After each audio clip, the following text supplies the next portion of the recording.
Hi everyone. Today is Tuesday, October 6th, and it's Dr. Wendy Fortna here with a COVID update for our community. Many of you have heard that we now have 2 active cases within our community. These cases are home isolating. They are not currently admitted to the hospital.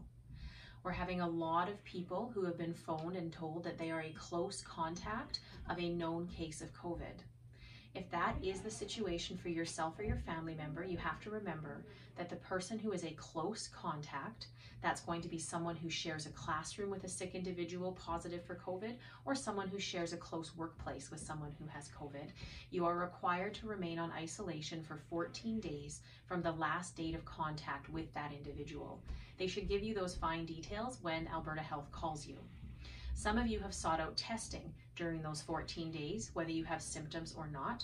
Even if you have a negative test, you are still required to remain on isolation for the full 14 days. That's because of something called an incubation period. So because you expose yourself to an individual, say on day 1, that virus might not present itself in your body for up to 12 to 14 days. You may feel fine on day 5 or 6 and have a negative test, but you might start to develop symptoms on day 10 or even day 12 or 13. So remember, even a negative test for a close contact of a known COVID, you are still required to isolate for the full 14 days. What about if it's your family member? So let's say my daughter ends up coming in contact with a positive COVID case, but she feels fine. She's going to be at my home on isolation for 14 days, testing or no testing, but I still get to come to work. If my daughter then develops symptoms, the situation has changed because now she is sick and she's a sick contact of someone with COVID. Therefore, I'm going to end up on some isolation. You don't need to remember those fine details, but for now, please do remember that the parents of close contacts, the siblings of close contacts, are not required to be on isolation, but anybody who is identified as a close contact of a known COVID positive patient, it's 14 days of isolation. That means you are in your home or your yard, you are not traveling to the grocery store, you're not traveling to a drive-in. The only place you're allowed to go is for emergencies up to a hospital, as well as to attend a testing appointment if you have one. The other question I got was an important one. Let's say that I have a child in the school and there is a known positive case in the school. It's very possible that my child in junior high or high school has been in the hallway with someone who had COVID. Do I have to be worried? If everyone's following the rules, the answer is no. An individual with COVID, as soon as they come down with a COVID type symptom, is not supposed to be in school, which means their only opportunity to spread that disease is going to be if they had asymptomatic spread.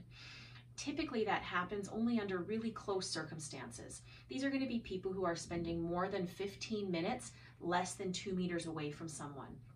A casual contact with someone who is feeling well in a hallway, that's too brief of an encounter in order to be really concerned. When people are attending school or work while sick, that's when we start to get worried. If they're coughing at school, at work, if they have runny noses at work and they're wiping their face and touching things, that's a high risk for transmission, both of COVID and of other illnesses. So I'm going to reiterate Dr. Hinshaw's point. If you are sick, you really shouldn't be at work or school.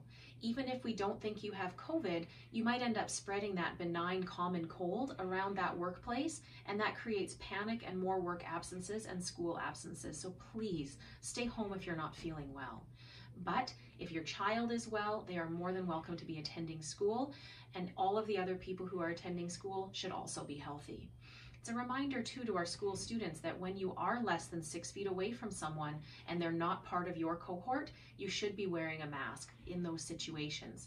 I'm not sure what's happening in the junior high or high school because I too am not visiting the school as visitors are prohibited, but I would recommend that you maintain your social distance or put those masks on when you can't, and changing classes during the hallway time, that's a good situation where you should be wearing your mask. Those are the only questions that I had for this week. I would like everyone to continue to stay healthy. All 4 of your physicians are healthy and attending work like normal right now. If that changes, we'll let you know. Have a wonderful day and happy Thanksgiving.